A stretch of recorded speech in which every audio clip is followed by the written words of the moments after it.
Hey everybody, my name is Thomas, and welcome to my channel, Are We NPC? I've been playing Hogwarts Legacy the past week, and today we'll be diving into how well Hogwarts Legacy delivers on its story and gameplay, while also giving you my thoughts on the combat, map exploration, and gear systems. So let's get started. For those of you who may be new to my channel, I focus on video games worth your time and hard-earned money, and breaking down the latest and greatest titles. And let me tell you, Hogwarts Legacy is a game that's been highly anticipated by both Harry Potter fans and RPG enthusiasts alike.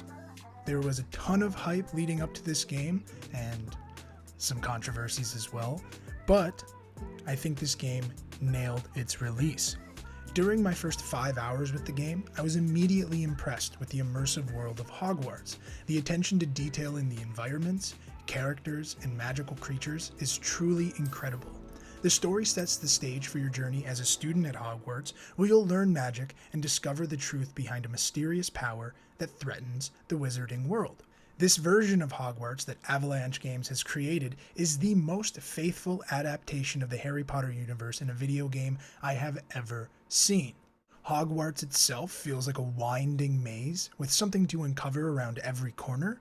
Backtracking through places you've already been is a high point of the exploration as you level up and unlock new spells or charms to help you solve puzzles that blocked your path initially. Overall, with the inclusion of mounts and a quick and easy fast travel system, revisiting locations previously explored becomes less hindering than one might think. Hogwarts and the surrounding world seem ready for discovery. However, Avalanche Games leaves it very open in the way you choose to approach exploration and progress.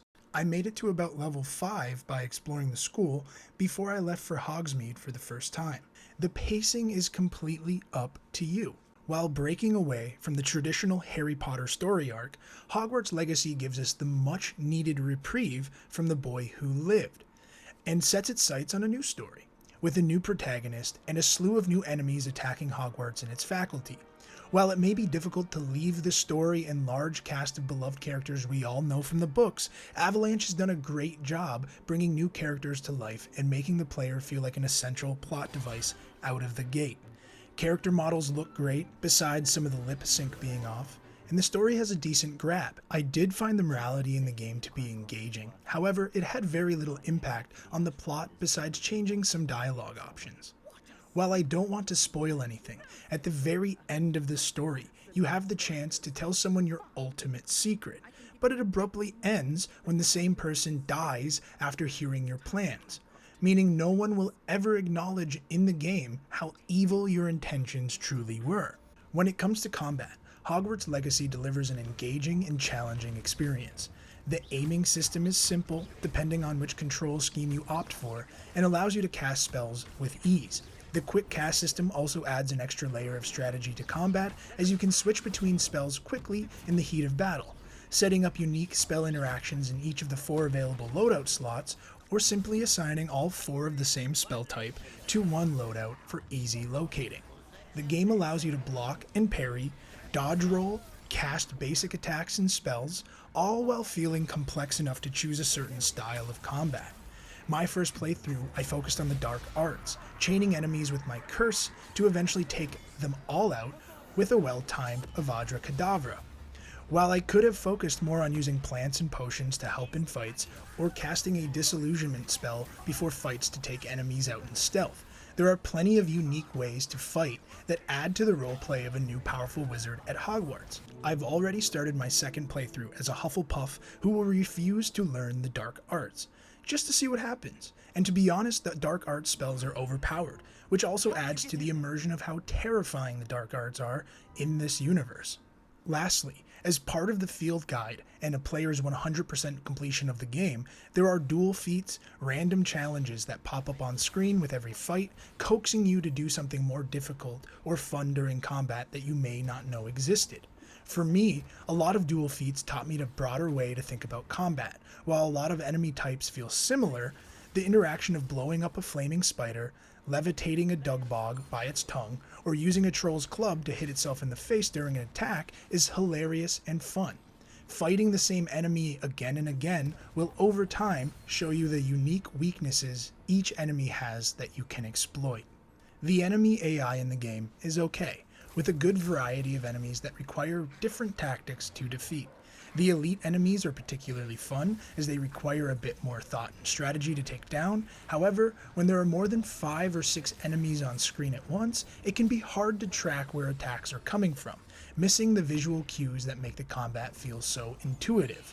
My biggest problem with combat at the moment, and this is really a nothing burger, but the amount of unblockable attacks highly outweigh the blockable attacks, with very unclear patterns of when enemies will cast an attack you can parry, meaning instinctively it is easier and safer to dodge every attack that comes your way rather than risking a parry that was never coming in the first place, resulting in a more goofy looking combat scenario where the player is dodge rolling everywhere like a Dark Souls Andy. The map in Hogwarts Legacy is large and expansive, offering plenty of opportunities for exploration and discovery. There's a good variety of side missions, creature capturing, and puzzles that keep you busy. The Room of Requirement, Merlin puzzles, landing stages, and hidden secrets around Hogwarts give the player plenty to do.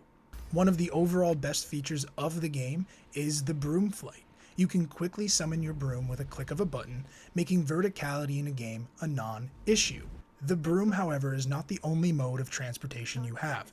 There are 2 additional creatures that you unlock through the campaign that can be summoned like the broomstick. And of course, the fast travel works great as well, even to the extent where you will stay on your broomstick if you fast travel while riding it. A detail like that goes a long way. The astronomy lessons, summoner's court, broom races, and all the other open world objectives in the game are also a highlight, offering a unique and interesting way to learn and interact with the world and its quirky cast of characters, with some mysteries left more obscure so you feel compelled to explore even deeper. There are plenty of chests to find and loot throughout the world, which adds an extra layer of excitement to exploration. Despite the generic and at this point overused gear system, the redeeming aspect of it all is the integration of Transmog at even the very beginning stages of the game. While gear comes and goes quite quickly as you level, leaving gear you acquired an hour ago obsolete, the Transmog lets you enjoy all of the fruits of your labor and exploration, unlocking costume sets for each category of progression, meaning you can more resemble the witch or wizard you want to be by doing things that correspond to each type of gameplay mechanic. When it comes to gear, the storage system in the beginning can be a bit confusing and tedious, but once you complete a handful of Merlin trials, storage expands, and there is a less back and forth between shops that break up the flow of gameplay. In terms of quality, I played on the PS5, where loading times were really small, and graphics and sounds were top notch. There is some pop-in, but it's not enough to detract from the overall experience. However, you will experience frames dipping below 60 in densely populated locations like Hogsmeade or when a bunch of enemies spawn, especially on the PC. As of now, the PC version of the game appears less optimized than console, meaning if you have a PS5, this is the preferred way to play the game as of now. So, there you have it, my initial thoughts on Hogwarts Legacy. I can't wait to keep playing and finally 100% the field guide. If you're a fan of Harry Potter or RPG games, then this is a must-play title. Personally, I give Hogwarts Legacy an 8 out of 10, but the Harry Potter fan in me gives this a 12 out of 10. I already have a video on the channel on how to solve all the secrets of Hogwarts. This is one of the more mysterious and hard to solve puzzles in the game, but I'll also be making other guides and tips for beginners on this channel. If that sounds interesting to you, consider giving this video a like and subscribing to my channel, as we'll be covering a lot more Hogwarts Legacy here on RWNPC. Thank you so much for watching, and I'll catch you in the next one.